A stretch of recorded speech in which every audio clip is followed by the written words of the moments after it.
Welcome to my channel, and this is English Podcast. Start off by talking about art. Do you like art?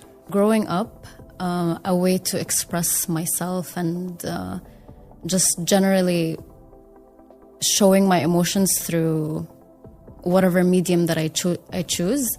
I actually prefer art more than music in some different ways.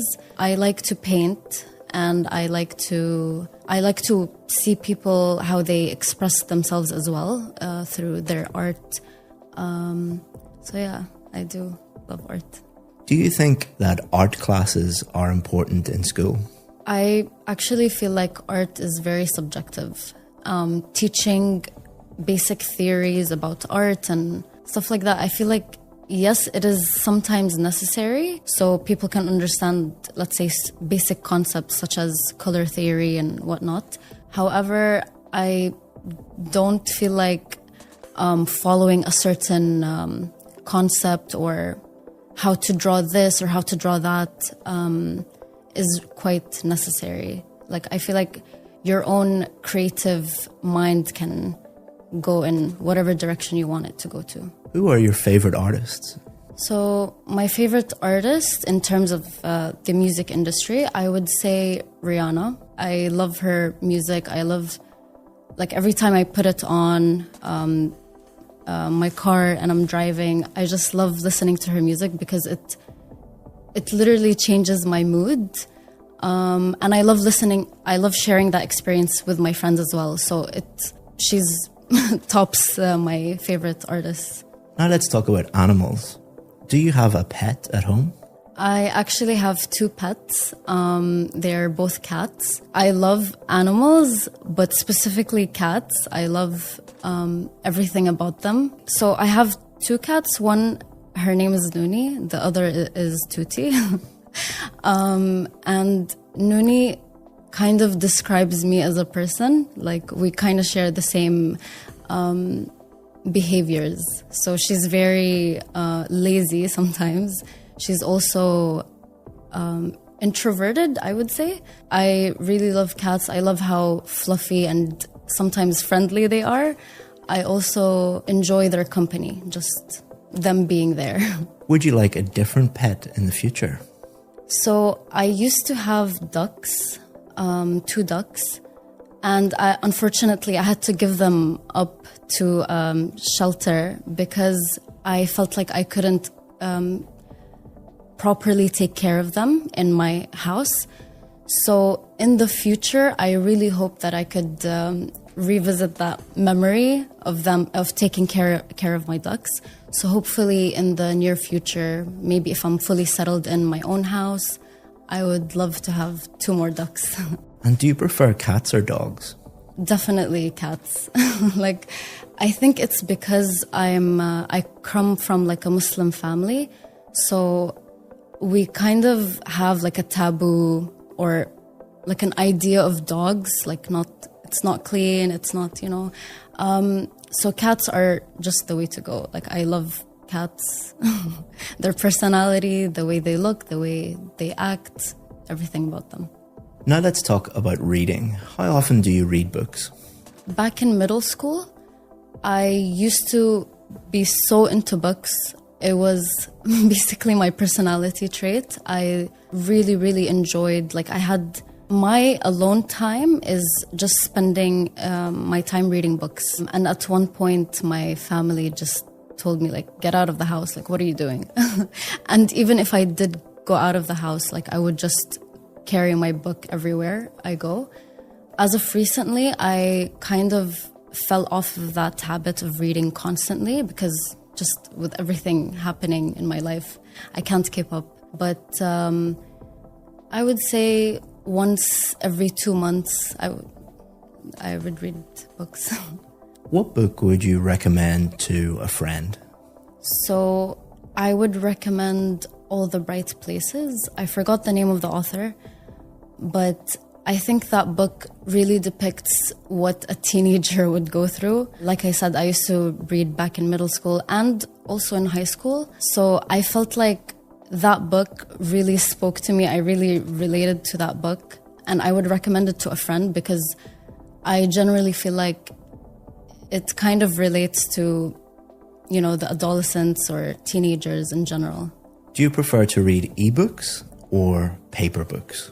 I generally prefer physical or hard copies because I like the feel of the book being in my hand, especially because I use my phone daily for a lot of things. I would like to change up my routine every once in a while. So a hard copy would feel like it's a different vibe to my daily routine. Now let's talk about photography. Who do you normally take photos of?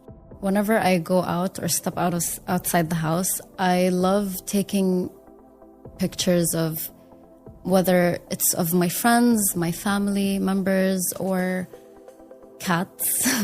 I actually enjoy looking at things from a different perspective.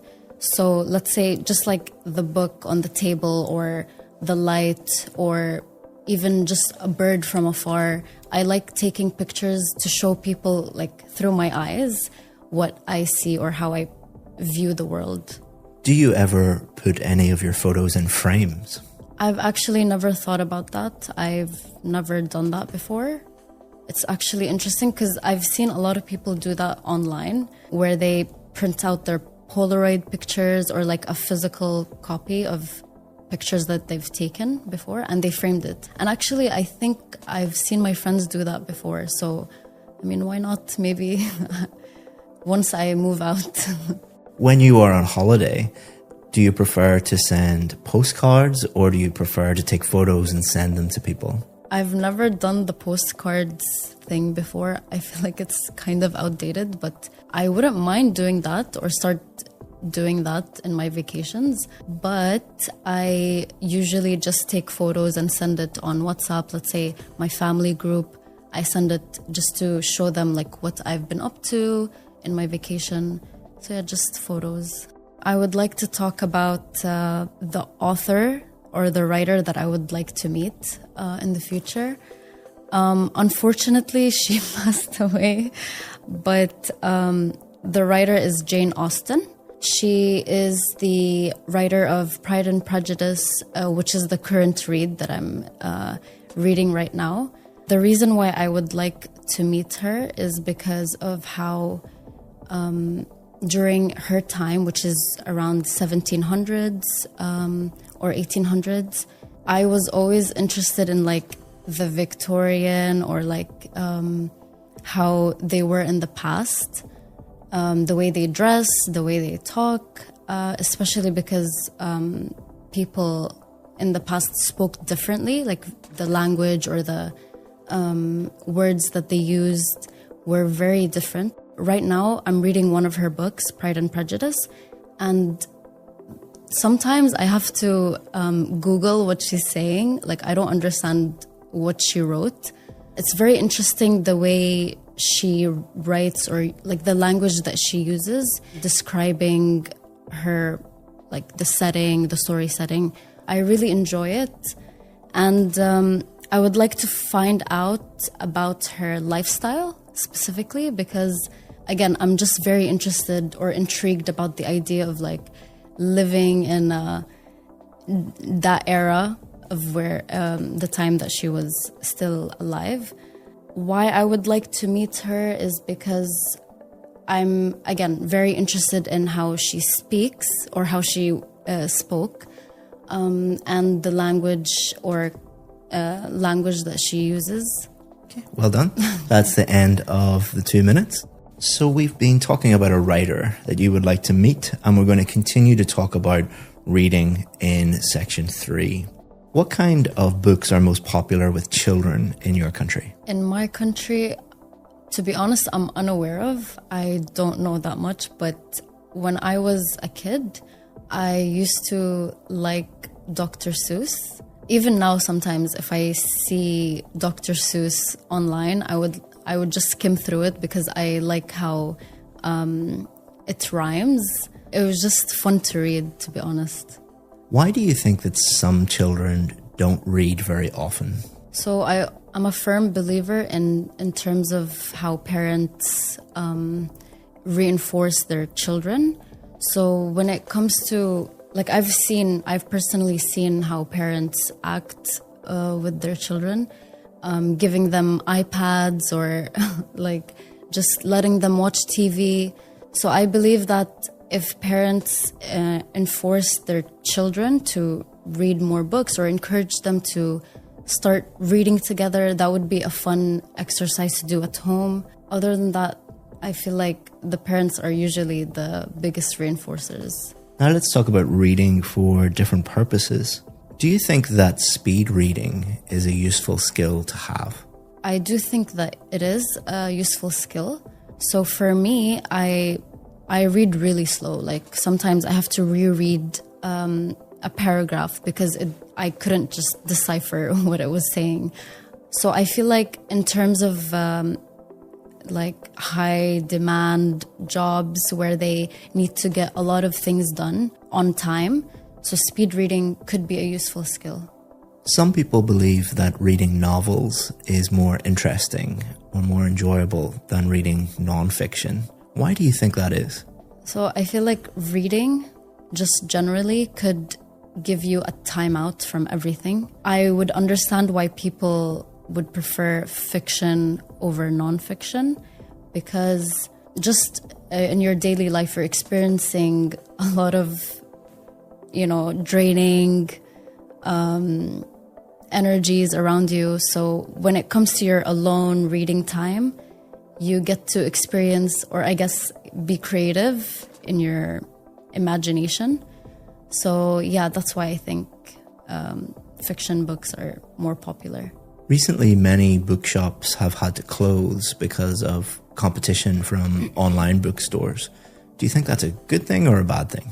I think that it's a bad thing because I personally love when I physically go to the store and look through the books and just read, or because I feel like buying a book should feel like an experience rather than like a chore.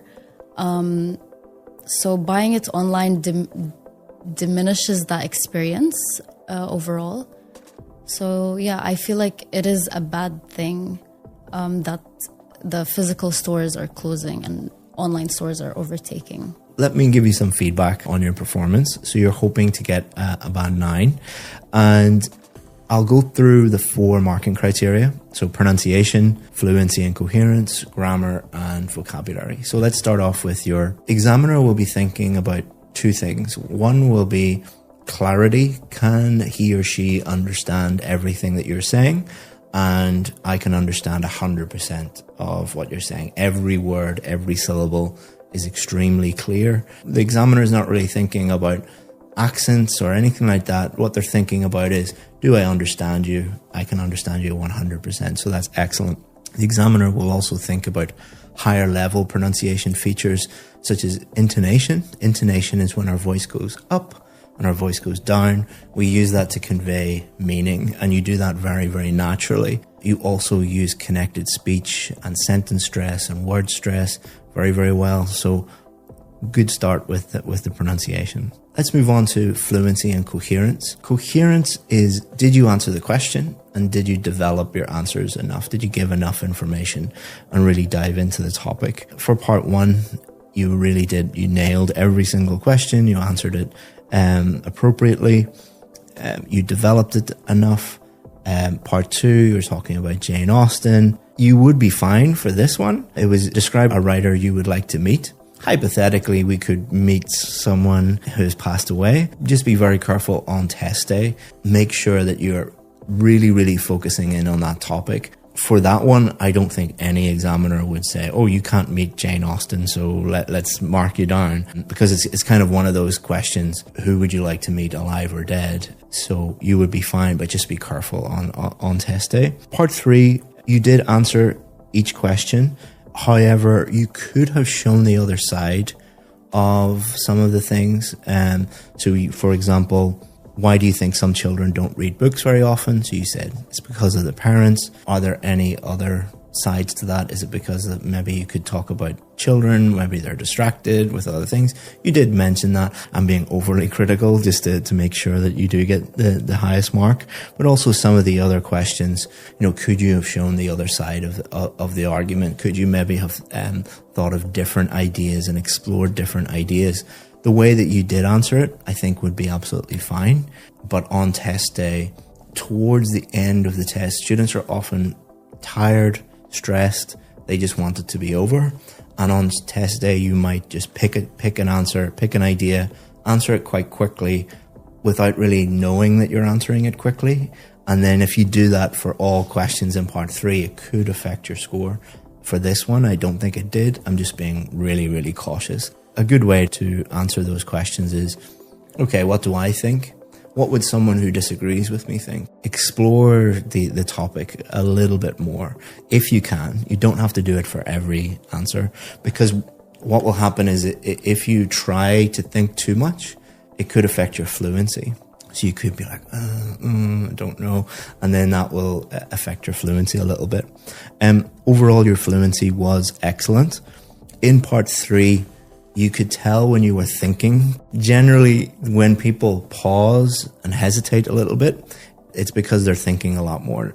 But you were only thinking about the next idea. You weren't thinking about vocabulary or grammar or which tense am I using or what's a better adjective to use. If you were doing that quite a lot, it would lower your score. But the examiner recognizes that you're not looking for language. You're not looking for English. You're just thinking about the next idea. And you were like, I know, at times, but that's quite natural. The way you did it was very natural. If you and I were having a normal conversation, you would hear me doing that sometimes. So the examiner isn't looking for perfection. They're looking for, if you went to university in an English-speaking country or you started working in New York or Sydney, would you be able to interact with people and sound natural? And you would. Your grammar is excellent. You have a massive range of grammar. You can talk about any topic. You also do that very accurately. You did make a couple of little tiny slips, like prepositions. I think you said in holiday instead of on holiday, for example. But native English speakers do that all the time. You can actually make these tiny little slips and still get one of the higher bands, because it is a reflection of the fact that native English speakers, including me, who's an English teacher, I make little grammar slips from time to time when I'm speaking. You used some really, really high level vocabulary like this. So this demonstrates that, we asked you about a range of different topics and you had enough vocabulary to discuss any of those topics. And all of your vocabulary was very, very accurate. And you were using great topic specific vocabulary, idiomatic vocabulary. It's like speaking to a native English speaker. So you would get a band 9. Well done. And yeah, I've every faith that you would, if you did the real test, you would get the highest score. Let's start with your hometown. Where are you from? I'm from a small town called Greenfield. What's it like there? It's quiet and surrounded by nature with lots of green spaces and hills. Sounds relaxing. Are there many things to do there? Not really. It's a small place, so most people just enjoy outdoor activities like hiking or picnics. I see. Do you think Greenfield is a good place for young people? Not so much. It's better for families or older people.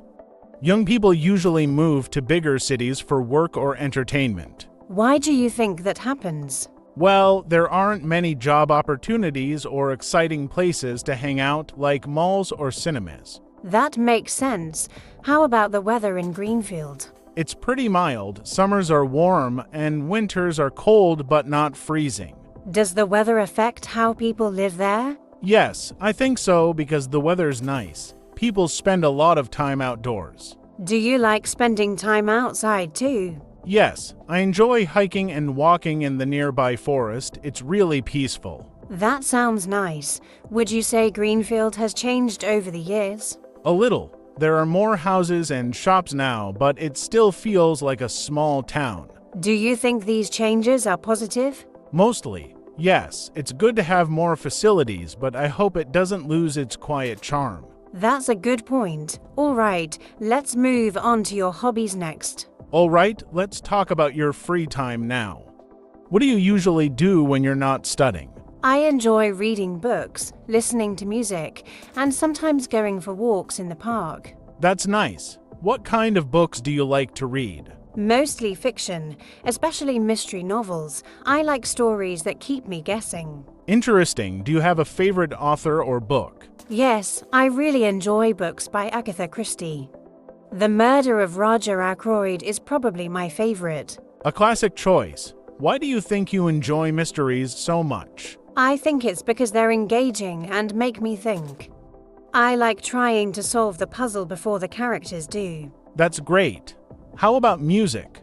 What kind of music do you usually listen to? I listen to a lot of pop music, but I also enjoy classical music when I want to relax. Do you play any musical instruments yourself? I tried learning the guitar a couple of years ago, but I didn't get very far.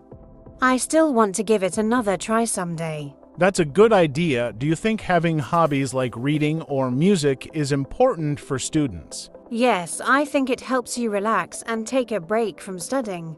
It also makes life more interesting. I agree. You mentioned walking in the park earlier.